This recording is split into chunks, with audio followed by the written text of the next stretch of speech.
जिल्हा परिषद आणि पंचायत समिती निवडणुकीसाठी राज्य शासनानं 7 फेब्रुवारी हा दिवस निवडलाय। पूर्वी 5 फेब्रुवारीला मतदान होतं, पण आता ते 7 फेब्रुवारीला होईल असं राज्य शासनानं जाहीर केलंय। मात्र बदललेल्या या निर्णयाचा फटका राज्यातील प्राथमिक शिक्षकांना बसणार आहे, कारण याच दिवशी प्राथमिक शिक्षकांची देशव्यापी CTET परीक्षा होणार आहे। त्यामुळे निवडणुकीच्या कामासाठी जाणाऱ्या शिक्षकांना या परीक्षेला मुकावं लागणार आहे। त्यामुळे निवडणूक पुढे ढकलावी अशी मागणी राज्यभरातील शिक्षण संघटनांमधून होत आहे।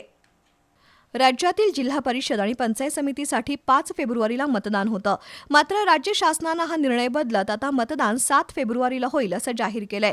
त्यामुळे राज्यभरातील प्राथमिक शिक्षकांमध्ये अस्वस्थता पसरली आहे। मतदानादिवशी निवडणूक अधिकारी आणि कर्मचारी म्हणून प्राथमिक शिक्षकच जबाबदारी पार पाडतात, तर दुसरीकडे राज्यातील लाखो शिक्षकांना यावर्षी केंद्र सरकारची CTET परीक्षा उत्तीर्ण व्हावीच लागणार आहे। त्यामुळे CTET परीक्षा द्यायची की निवडणूक अधिकारी म्हणून काम करायचं अशा द्विधा मनस्थितीत राज्यातील प्राथमिक शिक्षक आहेत।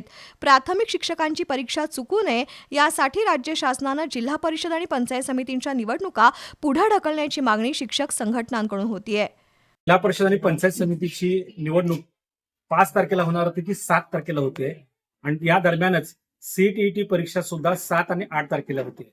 कोल्हापूर जिल्ह्यातील बहुतांश शिक्षकांना मुंबई केंद्र आलेलं आहे। कोल्हापूर जिल्ह्यातील शिक्षकांना त्याचबरोबर निवडणुकीची ड्युटी सुद्धा आहे। ही जी निवडणूक आहे ती 7 तारखेला होत असल्यामुळे या शिक्षकांना परीक्षेला मुकावं लागणार आहे। त्यामुळे सर्व शिक्षक संघटना कृती समितीच्या वतीनं आज जिल्हाधिकारी येडगे साहेब यांची भेट घेतली असता राज्याचे जे निवडणूक आयुक्त आहेत यांच्याकडे या शिक्षकांना निवडणुकीतून जी कामगिरी आहे ती कामगिरी रद्द करावी अशा पद्धतीची मागणी करण्यात आली, जेणेकरून या शिक्षकांना CTET परीक्षा देता येईल।